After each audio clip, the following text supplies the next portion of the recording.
안녕하세요. 호주경제TV 리치입니다. 예, 오늘은요, 2021년 9월 11일입니다. 9.11 사태가 있은 지가 벌써 20년이 됐는데요. 시간이 참 빠르게 흘러가는 것 같습니다. 예, 오늘은 9월 7일 날 호주 중앙은행의 통화정책 회의가 있었습니다. 그 내용을 리뷰를 좀 해드릴까 합니다. 통화정책 회의 들어가기 앞서가지고요. 이전에 경제 상황이 어땠는지를 조금 봐야 될 것 같아요. 이전에 제가 7월 20일에 나왔던 보고서 자료들을 정리해가지고 영상을 또 한번 올려드렸었고, 그 다음에 8월 20일 날 나온 자료들을 또 영상으로 만들어서 이제 올려드렸었는데, 그 당시에 나왔던 이제 기관들의 예상치는 이겁니다. 그러니까 예상보다 뉴사우스웨일주주하고 그 다음에 빅토리아주, 거기다가 뭐 캔버라까지 같이 이제 장기적으로 락다운에 이제 들어가다 보니까 한 8월 달 정도면은 중순에 끝날 것 같다라고 이렇게 생각을 했었는데, 그게 여전히 이제 진행되고 있고, 그 다음에 뉴사우스웨일주주 같은 경우는 8월 달에도 이미 확진자가 1000명 이상을 좀 넘어서면서, 야, 이게 3분기의 경제 충격이 조금 더 있겠다라고 이렇게 판단을 한 것 같아요.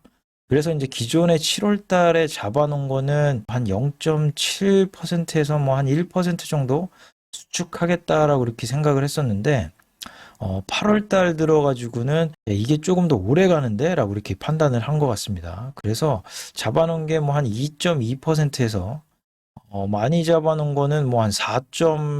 몇 %까지 마이너스 성장할 거다라고 이렇게 예상을 하고 있었던 거죠. 그렇지만 뭐 뉴사우스웨일즈 주하고 빅토리아 주하고 코로나 제로는 이제 힘들 것 같다라고 이렇게 판단을 내리면서 락다운 완화에 대한 시그널을 이제 주다 보니까, 거기다가 또 이제 GDP 성장률이 예상보다는 굉장히 좋게 나왔습니다. 시장이 좀 깜짝 놀랄 정도로.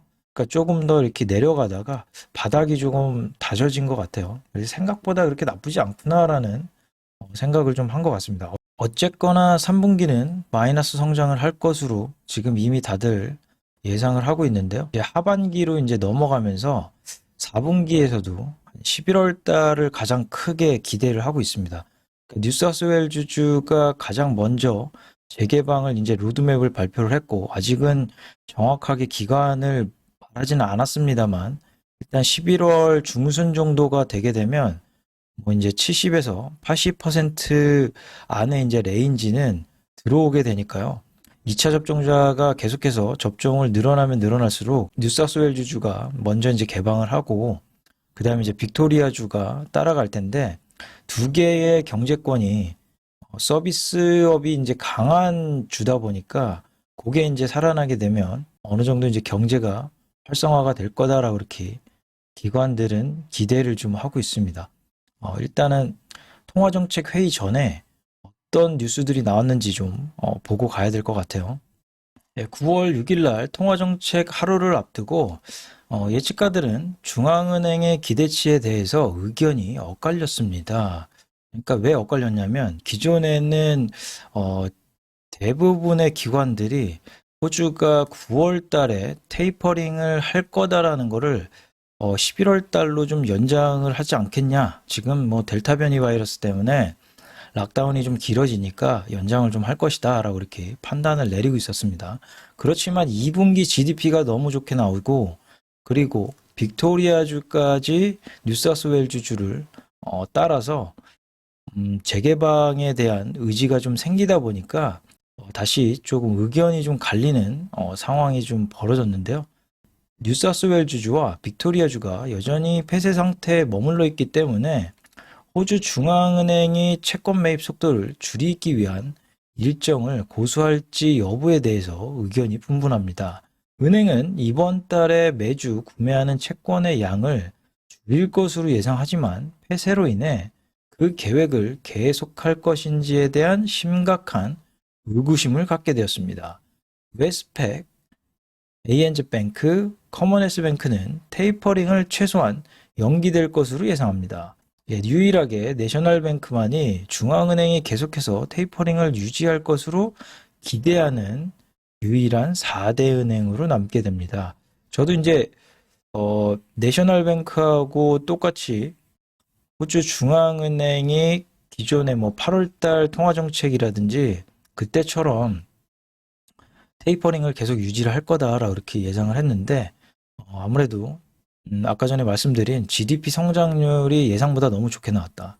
그 다음에 이제 빅토리아주도 코로나하고 같이 살자 쪽으로 이제 붙었기 때문에 뭐 경제 재개방하게 되면 경제가 뭐 다시 살아나는 거는 뭐 2020년도에도 겪어봤기 때문에 그런 이유를 본다고 그러면은 테이퍼링을 계속 가져가도 괜찮겠다라고 이렇게 저는 예상을 하고 있었던 거죠. 예, 주도뱅크의 경제고문인 워렌 호가는 확실한 시작 날짜 없이 테이퍼링을 연기할 것이라고 생각합니다. 라고 말했습니다. 추가 채권 발행, 호주 달러의 급등, 장기간에 걸친 경제활동 정상화 위협이 중앙은행 이사회가 논의할 주요 관심사입니다. 그러니까 이런 이유로 인해서 테이퍼링을 연기를 하는데 주도뱅크는 훨씬 더 완화적으로 이거 언제 일단 뭐 델타 변이 바이러스 끝날 때까지 해줄게 라고 더 완화적인 입장으로 예상을 했던 것 같습니다. 웨스트팩 수석 경제학자인 빌 에반스는 다른 방향으로 나아갔습니다. 그러니까 다른 사람 같은 경우는 조금 연기만 좀 할 거다라고 이렇게 예상을 했는데 빌 에반스는 오히려 호주 중앙은행이 9월 달에 50억 달러에서 40억 달러로 줄이는 거를 다시 백해서 60억 달러까지 올려야 된다라고 이렇게 주장을 하는 거죠. 그러니까 이런 식으로 통화정책 전에 예상을 좀 하고 있었던 겁니다. 그리고 그 다음날 이제 통화정책 회의가 오후에 이제 나왔는데요. 금리 동결은 계속 하고요. 0.1% 금리 동결 계속 하고, 그 다음에 뭐 0% 똑같이 외환결제 잔액 이자율은 유지를 하고, 그리고 YCC 마찬가지로 2024년 4월까지 0.1% 계속 유지를 하고요. 가장 이제 중요한 거는 QE를 얼마나 해줄 건지, 그리고 테이퍼링을 어떻게 할 건지에 대한 내용입니다. 그러니까 주당 40억 달러의 비율로 정부 채권을 구매를 하고 적어도 2022년 2월까지 이 비율로 계속 구매하겠습니다라고 이렇게. 그 다음에 안에 이제 내용은 경기 확장에 대한 이러한 차질은 일시적인 것으로 예상합니다. 이거 델타 변이 바이러스 일시적인 거야. 그러니까 우리가 11월 달에 백신 맞고 재개방하니까 괜찮을 거야 라고 이렇게 시그널을 좀 주고 있는 거죠. 델타 발병으로 인해서 회복이 지연되지만 탈선하지는 않을 것으로 예상합니다. 우리가 이렇게 GDP 성장률이 추세를 따라서 계속 가고 있는데 2020년도에 많이 힘들었지 않습니까? 그 부분이 이렇게 살짝 이렇게 짝꿍대기 형식으로 다시 추세를 갈 거다라고 이렇게 예상을 하고 있는 거죠.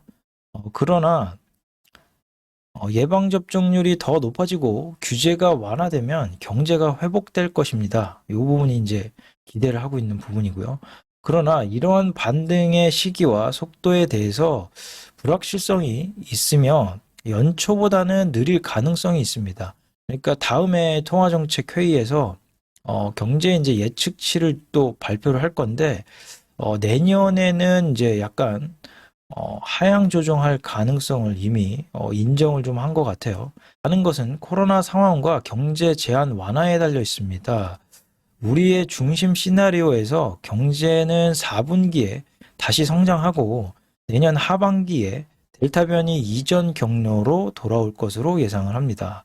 이렇게 이제 예상을 하면서 일단 여전히 좀 불확실성이 좀 남아 있는데 4분기에 가면서 다시 좀 반등을 할 거고, 그렇지만 우리가 예상했던 것보다는 내년에는 성장률이 조금 낮게 유지되면서 추세를 따라갈 것 같다라고 예상을 하고 있는 거예요. 조금 중요하게 이제 짚어봐야 될 부분이 이 부분입니다. 그러니까 테이퍼링을 하는데 언제 어떻게 얼마나 할 거냐라는 부분인데요.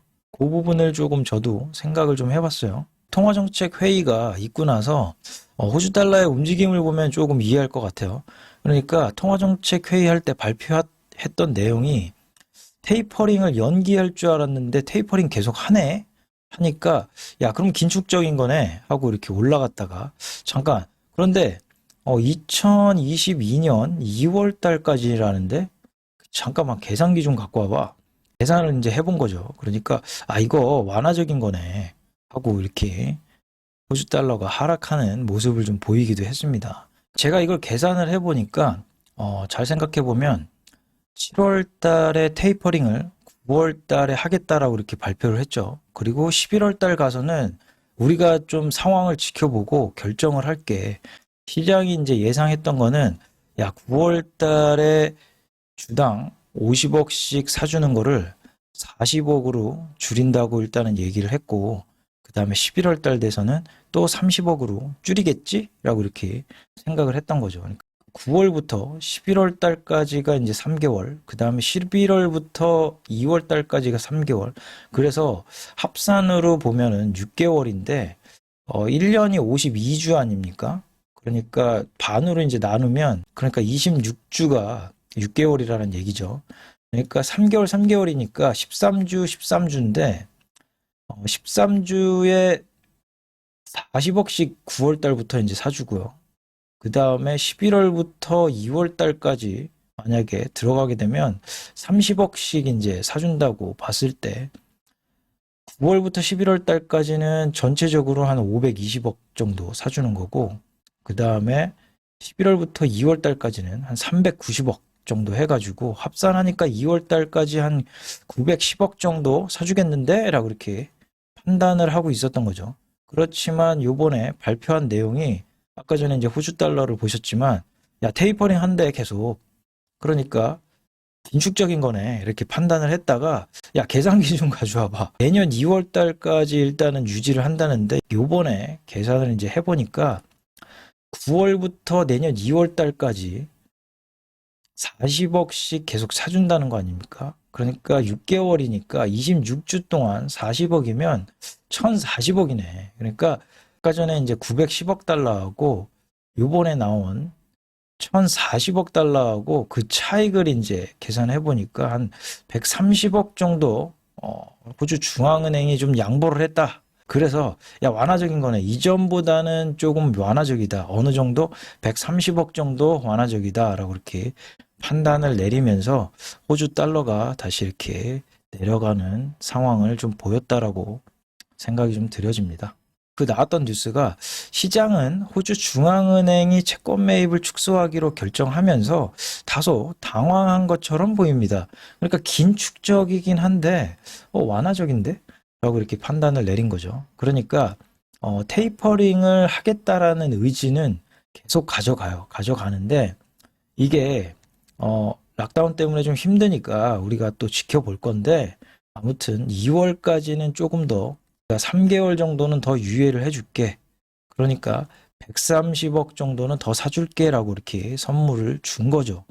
예, 이렇게 호주 중앙은행이 130억 더 쏴줬는데도 불구하고 우리 기관들은 만족스럽지 못한 것 같습니다. 예, 통화정책 회의가 끝나자마자 바로 스탠바이 해가지고 우리 빌 에반스 형님은 웨스트팩 유튜브 채널에다가 바로 올렸어요. 그러니까 이거 내가 원하는 대로 국채 매입 60억 달러 안 했지? 경제 성장률 2021년 제로다 제로. 성장 없어 이번에는. 이렇게 경제 성장률을 하향을 때려버렸습니다. 그러니까 웨스트팩 성장 예측 하향 조정. 은행은 9월 3분기 GDP 성장률 전망치를 2.6%에서 4%로 하향 조정했다. 또한 12월 분기 전망치를 2.6%에서 1.6%로 또 하향시키고 2021년은 전망을 제로로 성장률을 낮췄습니다.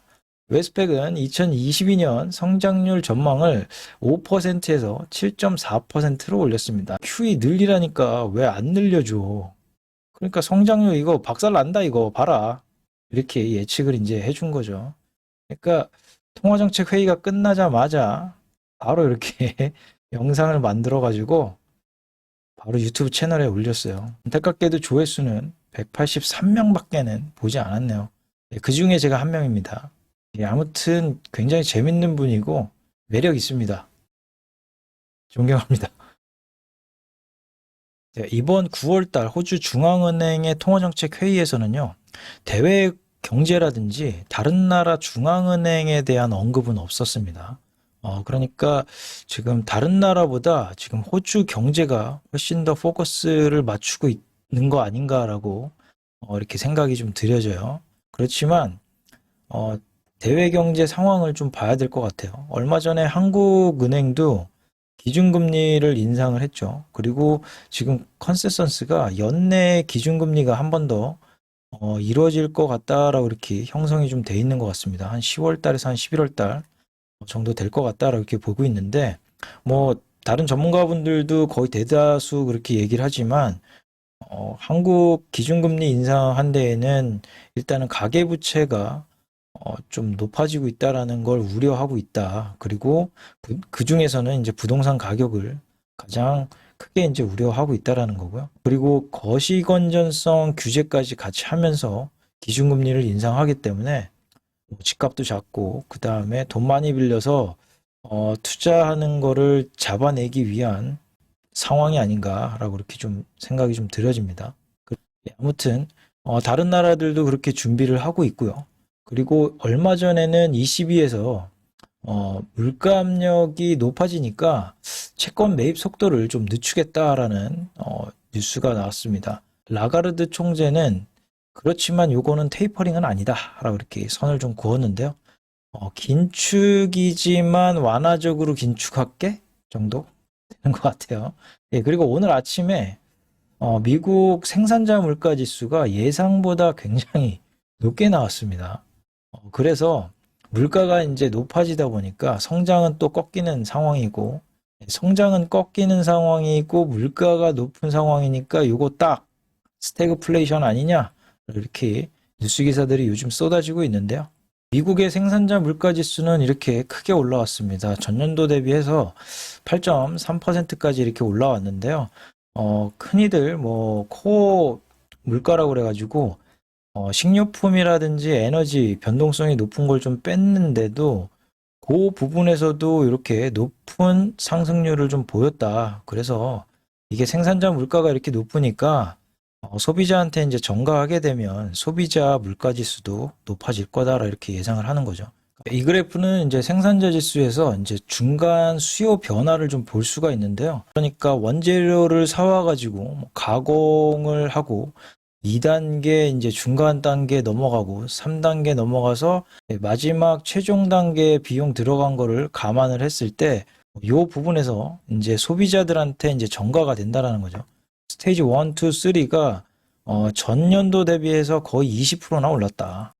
그러니까 최종 단계에서도 한 10몇 퍼센트 정도가 올랐으니까 이게 이제 소비자분들한테 전가가 될 거다.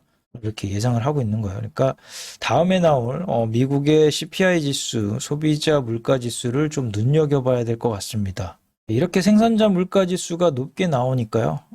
월스트리트 저널에서는 이번 FOMC 회의에서 11월 달에 테이퍼링을 할 것이다라는 예상하는 뉴스가 나오기도 했습니다.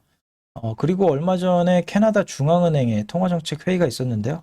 제가 4월 달 통화정책 회의를 영상으로 만들어 가지고 올려드렸는데요. 아무래도 호주 경제를 주로 이제 올리다가 갑자기 뜬금없이 캐나다 통화정책 회의를 올리니까 관심도가 확 떨어져 가지고 제가 그다음부터는 다른 나라 중앙은행에 대한 영상을 올려드리지는 않고 있는데요. 아무튼 제가 4월 달에 올려드린 내용이 있습니다. 그러니까 캐나다 통화정책 회의에서 50억 달러에서 한 10억 달러까지 이렇게 이제 내려온 것 같아요. 티프 매클럼 캐나다 중앙은행 총재는 9일날 경제가 회복됨에 따라 양적 완화를 통한 부양책 추가를 지속하는 게 더는 필요하지 않을 때가 가까워지고 있다라고 이렇게 전했습니다. 그러니까 테이퍼링이 조만간 끝날 것 같습니다, 얘들아. 이렇게 얘기하는 거겠죠. 아무튼 뭐 다른 나라 중앙은행까지 이렇게 봤는데요. 현재는 긴축으로 가되 미세 조정을 하는 것 같습니다. 그러니까 호주 중앙은행은 마찬가지로 테이퍼링 긴축을 좀 하면서 델타 변이 때문에 좀 힘드니까 완화적인 스탠스를 약간 좀 이렇게 해주는 거고, 다른 나라들 같은 경우는 물가가 너무 높게 올라오다 보니까 긴축으로 가는데 완화적인 입장을 조금 취해줄게 라는 이런 내용들이 조금 계속 나오고 있어요. 요즘 계속 나오는 뉴스는 이렇게 스태그플레이션 아니냐라는 그 공포가 좀 커지는 것 같습니다. 거기까지는 아직 뭐 생각할 문제는 아닌 것 같아요. 그러니까 조금 눈여겨봐야 될 것 같고요. 좀 공부를 좀 해보겠습니다. 예, 아무튼 오늘 9월달 통화정책 회의 이전 내용하고 그 다음에 호주 중앙은행이 지금 보고 있는 상황하고 앞으로 11월 달에 대한 기대까지 이렇게 말씀을 좀 드렸는데요. 예, 또 새로운 뉴스들이 나오게 되면 말씀을 좀 드리도록 하겠습니다. 예, 오늘 시청해 주셔서 감사드립니다.